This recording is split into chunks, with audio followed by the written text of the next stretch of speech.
Hi, I'm Kaviraj from scoringtarget.com. In today's session, we are going to discuss Romeo and Juliet question and answer for second PUC students. In this video, we are going to discuss 1 marks, 4 marks and 6 marks important questions and answers. ಆತ್ಮೀಯ ವಿದ್ಯಾರ್ಥಿಗಳ ಇವತ್ತಿನ ತರಗತಿಯಲ್ಲಿ ನಾವು ದ್ವಿತೀಯ PUC ವಿದ್ಯಾರ್ಥಿಗಳಿಗೆ Romeo and Juliet ನಾಟಕದಿಂದ ಬರ್ತಕ್ಕಂಥ important 1 ಅಂಕದ 4 ಅಂಕ ಮತ್ತು 6 ಅಂಕದ ಪ್ರಶ್ನೆಗಳನ್ನು ಡಿಸ್ಕಸ್ ಮಾಡೋಣ. ಈಗಾಗಲೇ ಹಿಂದಿನ ವಿಡಿಯೋಲಿ ನಾವು ದ್ವಿತೀಯ PUCಗೆ ಸಂಬಂಧಪಟ್ಟಂತೆ ಎಲ್ಲ ಪಾಠಗಳು ಹಾಗೂ ಪದ್ಯಗಳ ಪ್ರಶ್ನೋತ್ತರ ವಿಡಿಯೋಗಳನ್ನು ಕೂಡ ನಾವು ಮಾಡಿದ್ವಿ. ಅವರ ಲಿಂಕ್ ಕಾಮೆಂಟ್ ಬಾಕ್ಸಲ್ಲಿರುತ್ತೆ, ಸೊ ನೋಡ್ಬೋದು. ಮೊದಲನೇದಾಗಿ ನಾವು 1 ಅಂಕದ ಪ್ರಶ್ನೆಗಳನ್ನು ನೋಡೋಣ. What according to Romeo does Juliet teach to burn bright? ಅಂದರೆ ರೋಮಿಯೋನ ಪ್ರಕಾರ ಜೂಲಿಯಟ್ ಯಾವುದನ್ನು ಬರ್ನ್ ಮಾಡಬೇಕು ಅಂತ ಪ್ರಶ್ನೆ ಇದೆ. Answer: Juliet teaches the torches to burn bright. So Juliet ಏನು ಮಾಡಬೇಕು ಅಂದರೆ ಬ್ರೈಟಾಗಿ ಬರ್ನ್ ಮಾಡ್ತಕ್ಕಂಥ ಟಾರ್ಚಸ್ಗೆ ಟೀಚ್ ಮಾಡಬೇಕು. Romeo is saying that Juliet is so beautiful that her beauty is brighter than a torch. So ಇದರಿಂದ ಏನು ಗೊತ್ತಾಗುತ್ತೆ? ಜೂಲಿಯಟ್ಳ ಸೌಂದರ್ಯ ಟಾರ್ಚ್ಗಿಂತಲೂ ಬ್ರೈಟ್ ಆಗಿತ್ತು ಅಂತ. ಎರಡನೇ ಪ್ರಶ್ನೆ: who according to Romeo teaches the torches to burn bright? So ಟಾರ್ಚ್ಗಳಿಗೆ ಬ್ರೈಟಾಗಿ ಬರ್ನ್ ಮಾಡೋದನ್ನು ಯಾರು ಕಲಿಸ್ತಾರೆ ಅಂತ ಪ್ರಶ್ನೆ ಇದೆ. Answer: according to Romeo Juliet teaches to burn bright. ಯಾರು ಕಲಿಸ್ತಾರೆ? ಜೂಲಿಯಟ್ ಕಲಿಸ್ತಾಳೆ. ಮೂರನೇ ಪ್ರಶ್ನೆ: who is compared to a rich jewel in an Ethiopia's ear by Romeo? ಅಂದರೆ ಇಥಿಯೋಪಿಯನ ಕಿವಿಗಳಲ್ಲಿರ್ತಕ್ಕಂಥ ಆಭರಣಗಳು ಅಂತ ಯಾವುದನ್ನು ರೋಮಿಯೋ ಕಂಪೇರ್ ಮಾಡಿದ್ದಾನೆ? Juliet is compared to rich jewel in an Ethiopia's ear by Romeo. So ಯಾರ ಬಗ್ಗೆ ಅಂದರೆ ಜೂಲಿಯಟ್ರ ಬಗ್ಗೆ ಸೌಂದರ್ಯವನ್ನು ಆ ಥರ ವರ್ಣನೆ ಮಾಡಿದ್ದಾರೆ. ಇನ್ನು ನಾಲ್ಕನೇ ಪ್ರಶ್ನೆ: who is compared to a snowy dove by Romeo? Snowy dove ಅಂತ ರೋಮಿಯೋ ಯಾರನ್ನು ಕಂಪೇರ್ ಮಾಡಿದ್ದಾನೆ? Answer: Juliet. ಐದನೇ ಪ್ರಶ್ನೆ: who does Romeo address as yonder lady? Yonder lady ಅಂತ ರೋಮಿಯೋ ಯಾರನ್ನು ಕರೀತಾನೆ? ಜೂಲಿಯಟ್ಲನ್ನು ಕರೀತಾನೆ. ಆರನೇ ಪ್ರಶ್ನೆ: whose beauty according to Romeo is too rich for use? ಯಾರ ಸೌಂದರ್ಯ ತುಂಬ ಶ್ರೀಮಂತಿಕೆಯಿಂದ ಕೂಡಿದೆ? So Juliet's beauty. ಏಳನೇ ಪ್ರಶ್ನೆ: when according to Juliet would all the world B in love with night? So ರಾತ್ರಿಯನ್ನು ಎಲ್ಲರೂ ಪ್ರೀತಿ ಮಾಡೋದು ಯಾವಾಗ? According to Juliet, when Romeo is set up as a star in the sky. Romeo ಆಕಾಶದಲ್ಲಿ ನಕ್ಷತ್ರಗಳ ಆಗಿ ಪರಿವರ್ತನೆ ಆದಾಗ he will make the face of heaven so fine that the world would be in love with night. ಯಾವಾಗ Romeo ನಕ್ಷತ್ರವಾಗಿ ಹೊಳಿತಾನೋ ಆವಾಗ ಇಡೀ ಎಲ್ಲ ಜನರು ರಾತ್ರಿಯನ್ನು ಪ್ರೀತಿ ಮಾಡ್ತಾರೆ ಅಂತ. ಎಂಟನೇ ಪ್ರಶ್ನೆ: who are compared to crows by Romeo? Crows ಅಂದರೆ ಕಾಗೆಗಳು. ಸೊ ರೋಮಿಯೋ ಯಾರನ್ನು ಕಾಗೆಗಳು ಅಂತ ಕಂಪೇರ್ ಮಾಡ್ತಾನೆ? Answer: Romeo compares other ladies in the hall to a flock of crows. So ಅಲ್ಲಿ ಜೂಲಿಯಟ್ನ ಬಿಟ್ಟು ಉಳಿದ ಒಂದು ಲೇಡೀಸ್ ಏನಿರ್ತಾರೆ ಹಾಲ್ದಲ್ಲಿ ಅವರನ್ನು ಕ್ರೌಸ್ ಅಂತ ಕರೀತಾನೆ. ಈಗ 4 ಅಂಕದ ಪ್ರಶ್ನೆಗಳನ್ನು ನೋಡೋಣ. How does Romeo glorify Juliet's flawless beauty? Romeo ಜೂಲಿಯಟ್ಳ ಸೌಂದರ್ಯವನ್ನು ಯಾವ ಥರ ವರ್ಣನೆ ಮಾಡಿದ್ದಾನೆ? Answer: Romeo glorifies Juliet's beauty by comparing her to fire, coming that her beauty has a power which has the capability of giving warmth to leaves as well as taking away lives.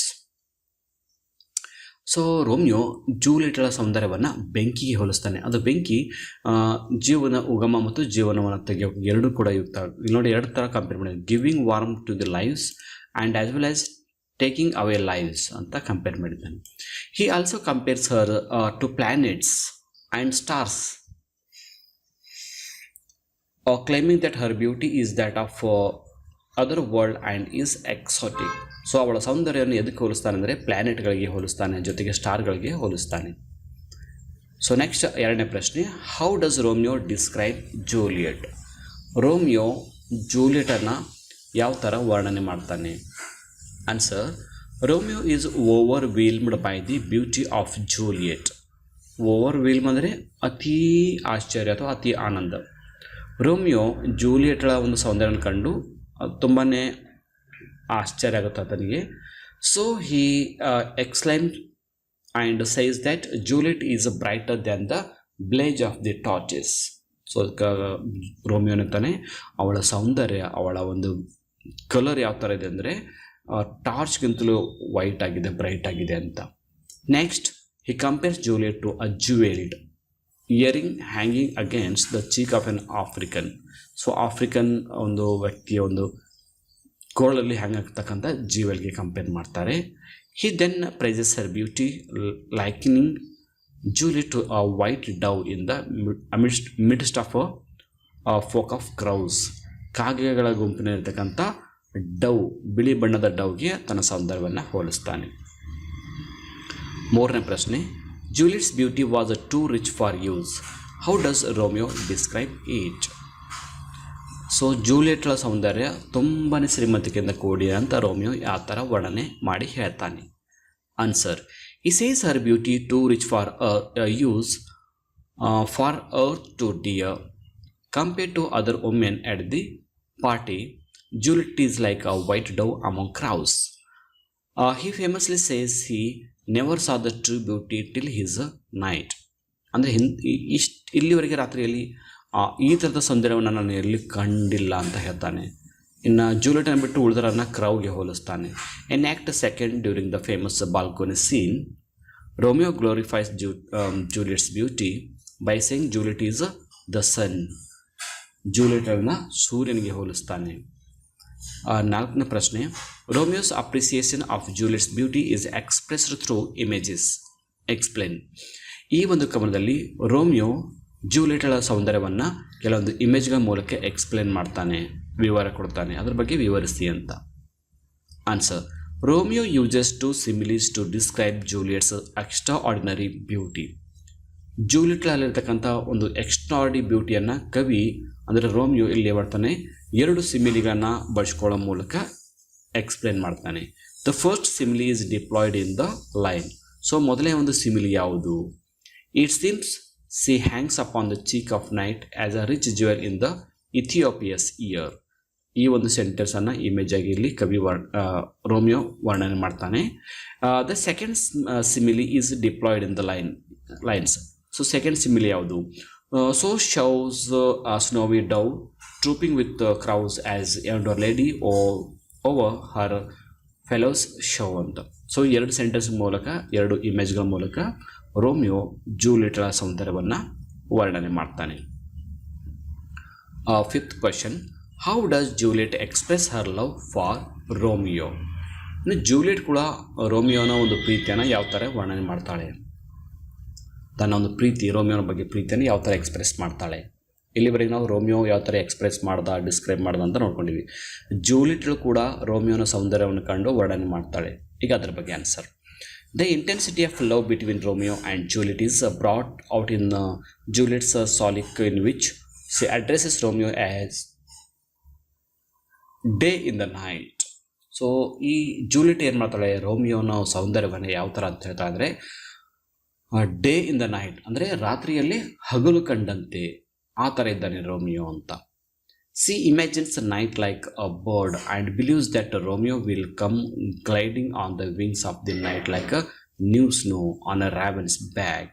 So ಯಾವ ಥರ Romeo ಬರ್ತಾನೆ ಅಂದರೆ ಆ ಕತ್ತಲೆ ಅಂತಕ್ಕಂಥ ರಾತ್ರಿ ಅಂತಕ್ಕಂಥ ಪಕ್ಷಿ ಮೇಲೆ ಕೂತ್ಕೊಂಡು ಬರ್ತಾನೆ ಅಂತ ವರ್ಣನೆ ಮಾಡ್ತಾಳೆ. ಇನ್ನು ಆರನೇ ಪ್ರಶ್ನೆ, how does Juliet intend to make Romeo immortal? ರೋಮಿಯೋನ ಒಂದು ಅಮರನಾಗಿ ಮಾಡಲು ಜೂಲಿಯಟ್ ಯಾವ ಥರ ಬಯಸ್ತಾಳೆ ಅಂದರೆ ರೋಮಿಯೋ ಯಾವಾಗಲೂ ಅಮರವಾಗಿರಬೇಕು ಅಂತ. Answer, Juliet wishes to make her Romeo an immortal being by requesting the night to take him and cut him out in the little stars in the sky after her death. Juliet ಏನು ಹೇಳ್ತಾಳೆ, ತಾನು ಸತ್ತ ನಂತರ, ನಿಧನಗೊಂಡ ನಂತರ ರೋಮಿಯೋನನ್ನು ರಾತ್ರಿ ಏನು ಮಾಡೋಕ್ಕೂ ಬಂದು ಒಯ್ದವನಿಗೆ ನಕ್ಷತ್ರವಾಗಿ ಮಾಡಬೇಕು, ಆಕಾಶದಲ್ಲಿ ನಕ್ಷತ್ರವಾಗಿ ರೋಮಿಯೋನನ್ನು ಇಡಬೇಕು. So that he will make the face of heaven so fine ಇದರಿಂದ ಏನಾಗುತ್ತೆ, ಸ್ವರ್ಗ ಇನ್ನಷ್ಟು ಸುಂದರವಾಗುತ್ತೆ. She convinces the night that Romeo replaces the garish sun by glowing in the night. Romeo ನೈಟನ್ನು ರಿಕ್ವೆಸ್ಟ್ ಮಾಡ್ಕೋತಾ, ಜೂಲಿಯಟ್ ನೈಟನ್ನು ರಿಕ್ವೆಸ್ಟ್ ಮಾಡ್ಕೋತಾಳೆ. ರೋಮಿಯೋನನ್ನು ಸೂರ್ಯನ ಬದಲಾಗಿ ಒಯ್ದು ನಾವು ರಿಪ್ಲೇಸ್ ಮಾಡಿದರೆ ಆತ ರಾತ್ರಿಯನ್ನು ಕೂಡ ಬೆಳಗ್ತಾನೆ. Then people stop to fear for night. So ಯಾವಾಗ ರೋಮಿಯೋ ರಾತ್ರಿಯನ್ನು ಹಗಲಾಗಿ ಬೆಳಗ್ತಾನೋ ಆವಾಗ ಜನರಿಗೆ ಈ ಕತ್ತಲು ರಾತ್ರಿ ಬಗ್ಗೆ ಭಯ ಹೋಗುತ್ತೆ ಅಂತ ವರ್ಣನೆ ಮಾಡ್ತಾಳೆ. ಇನ್ನು 7ನೇ ಪ್ರಶ್ನೆ, why does Juliet want Romeo to be cut out in the little stars? ರೋಮಿಯೋನನ್ನು ನಕ್ಷತ್ರಗಳಾಗಿ ಕಟ್ ಮಾಡಬೇಕು ಅಂತ ಜೂಲಿಯಟ್ ಯಾಕೆ ಬಯಸ್ತಾಳೆ? ಸೊ ಇದು ನಮಗೆ ಉತ್ತರ ಇಲ್ಲಿ ಗೊತ್ತಾಗಿದೆ, ಇಮ್ಮಾರ್ಟಲ್ ಮಾಡೋ ಸಲುವಾಗಿ ಅಂತ ಇದರಾಗೆ ಗೊತ್ತಾಗಿದೆ. ಇದೊಂದು ಸಪ್ರೇಟ್ ಪ್ರಶ್ನೆ ಆಗಿದೆ. Answer, in Shakespeare's play Romeo and Juliet, Juliet expresses a desire for Romeo to be cut out in little stars in order to immortalise him. So ಈ ಒಂದು ಕವನದಲ್ಲಿ ಶೇಕ್ಸ್ಪಿಯರ್ ಬರೆದಂಥ ಒಂದು ರೋಮಿಯೋ ಆ್ಯಂಡ್ ಜೂಲಿಯಟ್ ನಾಟಕದಲ್ಲಿ Juliet ಏನು ಮಾಡ್ತಾಳೆ, ರೋಮಿಯೋನನ್ನು ನಕ್ಷತ್ರವಾಗಿ ಪರಿವರ್ತನೆ ಮಾಡೋ ಮೂಲಕ ಆತ ಯಾವಾಗಲೂ ಅಮರವಾಗಿರಬೇಕು ಅಂತ ಬಯಸ್ತಾಳೆ. ಆ್ಯಂಡ್ ಪ್ರಿಸರ್ವ್ ಹಿಸ್ ಮೆಮೊರಿ, ಆತನ ನೆನಪಿಗಾಗಿ ನಕ್ಷತ್ರವಾಗಿ ಉಳಿಬೇಕು. She feels that Romeo's love and passion are too great to be contained by his mortal body and that his essence should be spread throughout the universe. By transforming Romeo into stars, Juliet suggests that his love will shine eternally. So Romeo ನಕ್ಷತ್ರ ಆಗೋ ಮೂಲಕ ಶಾಶ್ವತವಾಗಿ ಬೆಳಗಬೇಕು, ಇವನ್ after his death ಅಂತ ಇಲ್ಲಿ Romeo ಯಾಕೆ ಒಂದು ನಕ್ಷತ್ರ ಆಗಬೇಕು ಅಂತ ಜೂಲಿಯಟ್ ಇಲ್ಲಿ ಹೇಳಿದಂಥ ಮಾತು. ಈಗ 6 ಅಂಕದ ಪ್ರಶ್ನೆಗಳು. ಈಗಾಗಲೇ ನಾವು 1 ಅಂಕದ ಮತ್ತು 4 ಅಂಕದ ಪ್ರಶ್ನೆಗಳನ್ನ ಡಿಸ್ಕಸ್ ಮಾಡಿದ್ವಿ. ಈ 6 ಅಂಕದ ಪ್ರಶ್ನೆಗಳು ಕೂಡ ಈ ಪ್ರಶ್ನೆಗಳ ಮೇಲೆ ಡಿಪೆಂಡ್ ಆಗಿರೋದ್ರಿಂದ 1 ಅಂಕದ ಮತ್ತು 4 ಅಂಕದ ಪ್ರಶ್ನೆಗಳನ್ನು ನೀವು ಕ್ಲಿಯರಾಗಿ ಓದ್ಕೊಂಡ್ರೆ 6 ಅಂಕದ ಪ್ರಶ್ನೆಗಳನ್ನು ಕೂಡ ಅದೇ ಥರ ಇರುತ್ತೆ. ಸೊ ನಾನಿಲ್ಲಿ ಜಾಸ್ತಿ ಎಕ್ಸ್ಪ್ಲೇನ್ ಮಾಡೋಕ್ಕೆ ಹೋಗೋದಿಲ್ಲ. ಮೊದಲನೇ ಪ್ರಶ್ನೆ, both Romeo and Juliet employ contrasting images in their expression of appreciation and admiration of for each other elaborate. ಅಂದರೆ ಈ ಒಂದು ನಾಟಕದಲ್ಲಿ ರೋಮಿಯೋ ಮತ್ತು ಜೂಲಿಯಟ್ ಒಬ್ಬರಿಗೊಬ್ಬರು ಯಾವ ಥರ ತಮ್ಮ ಸೌಂದರ್ಯವನ್ನು ವರ್ಣನೆ ಮಾಡ್ತಾರೆ ಅನ್ನೋದ್ರ ಬಗ್ಗೆ ವಿವರಿಸಿ ಬರೀರಿ ಅಂತ. Answer, Romeo draws upon light imagery to describe Juliet. When he likens Juliet to sun shining in the east, he then goes on to describe the light that seems to emanate from Juliet's extraordinary beauty. The brightness of her cheek would shame those stars as daylight doth the lamp. Just as the daylight is brighter than any lamp, so too does Juliet's beauty shine more brightly than the stars in the heaven. In contrast, Juliet ನೋಡಿ, ಈ ಒಂದು ನಾವು ಪ್ಯಾರಾಗ್ರಾಫಲ್ಲಿ Romeo ಜೂಲಿಯಟರ ಸೌಂದರ್ಯವನ್ನು ಯಾವ ಥರ ವರ್ಣನೆ ಮಾಡ್ತಾರೆ ಅಂದರೆ ಟಾರ್ಚ್ಗಿಂತಲೂ ಬ್ರೈಟ್ ಆದಂಥದ್ದು ಅವಳ ಸೌಂದರ್ಯಕ್ಕೆ ಹೋಲಿಸಿರ್ತಾನೆ. ಇನ್ನು ಇಲ್ಲಿ 2ನೇ ಪ್ಯಾರಾಗ್ರಾಫಲ್ಲಿ Juliet uses imagery associated with the darkness to describe Romeo. ಅಂದರೆ ಇಲ್ಲಿ ಜೂಲಿಯಟ್ ಏನು ಮಾಡ್ತಾಳೆ, ರೋಮಿಯೋನ ಸೌಂದರ್ಯವನ್ನು ಡಾರ್ಕ್ನೆಸ್ ಜೊತೆಗೆ ಯಾವ ಥರ ಕಂಪೇರ್ ಮಾಡ್ತಾಳೆ. In her soliloquy at the beginning of the act 3rd scene 2nd, she draws upon Greek mythology to express her impatient language, longing for the night when Romeo will be at her side during their honeymoon. Later on, Juliet uses imagery of the nightingale, a bird associated with the night. So ಆನಂತರ ಇಲ್ಲಿ Juliet ಏನು ಮಾಡ್ತಾಳೆ, ರೋಮಿಯೋನನ್ನು nightingale ಬರ್ಡ್ಗೆ ಹೋಲಿಸ್ತಾಳೆ. To express her wish that the night will go on just the little bit longer before the dawn's break which will usher in the day when Romeo will be force to leave Verona for exile in Mantua. ಇಲ್ಲಿ ಟೋಟಲಾಗಿ Romeo ಜೂಲಿಯಟನ್ನು ಯಾವ ಥರ ವರ್ಣನೆ ಮಾಡ್ತಾನೆ ಮತ್ತು Juliet ರೋಮಿಯೋನನ್ನು ಯಾವ ಥರ ವರ್ಣನೆ ಮಾಡ್ತಾರೆ ಅಂತ ನಾವು ಬರಿಬೇಕು. ಇನ್ನು 2nd ಪ್ರಶ್ನೆ, feelings of Romeo and Juliet for each other are expressed with intensity. Discuss. ಒಬ್ರಿಗೊಬ್ಬರು ವ್ಯಕ್ತ ಮಾಡಿದಂಥ ಪ್ರೀತಿ, ರೋಮಿಯೋ ಜೂಲಿಯಟ್ನ ಬಗ್ಗೆ, ಜೂಲಿಯಟ್ ರೋಮಿಯೋನ ಬಗ್ಗೆ ವ್ಯಕ್ತ ಮಾಡಿದಂಥ ಪ್ರೀತಿ ತುಂಬ ಇಂಟೆನ್ಸಿಟಿಯಾಗಿತ್ತು ಅನ್ನೋದು ಅಂತ ಬರಿಬೇಕು. ಅಂದರೆ ಇಂಟೆನ್ಸಿಟಿ ಅಂದರೆ ತುಂಬ ತೀವ್ರವಾದ ಪ್ರೀತಿ ಇತ್ತು ಅನ್ನೋದ್ರ ಬಗ್ಗೆ ಬರಿಬೇಕು. Answer, The intensity of love between Romeo and Juliet is brought out in Juliet's Sonic, in which she addresses Romeo as day in the night. She imagines a night like a bird and believes that Romeo will come gliding on the wings of a night like a new snow on Raven's back. Then addressing the night as gentle night and backward night, she implores it to bring her Romeo to her. Next, she asks the night to set Romeo up in the heaven as a star so that he will make the face of heaven beautiful and charming.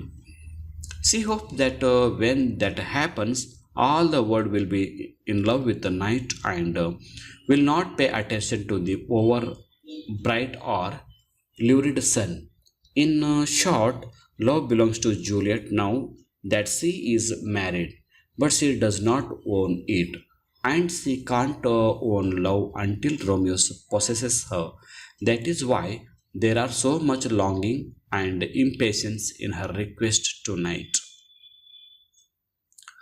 ಮೂರನೇ ಪ್ರಶ್ನೆ Romeo and Juliet provides an insight into the use of poetic devices in expressing human feelings. Explain. Romeo and Juliet ಈ ನಾಟಕ ಏನಿದೆ ಕೆಲವೊಂದು poetic ಡಿವೈಸಸ್ಗಳನ್ನು ಮಾನವನ ಭಾವನೆಗಳನ್ನು ವ್ಯಕ್ತಪಡಿಸಲು ಯಾವ ಥರ ಯೂಸ್ ಮಾಡಿಕೊಂಡಿದ್ದಾರೆ ಅಂತ. ಸೊ ನಾವಿಲ್ಲಿ ಯಾವ ಥರ ಒಂದು ಸಿಮಿಲಿ ಆಗಿರ್ಬೋದು, ಮೆಟಫರ್ಗಳನ್ನ ಆಗಿರ್ಬೋದು ಬಳಸಿದ್ದಾರೆ, ಅದನ್ನು ನಾವಿಲ್ಲಿ ಬರಿಬೇಕಾಗುತ್ತೆ.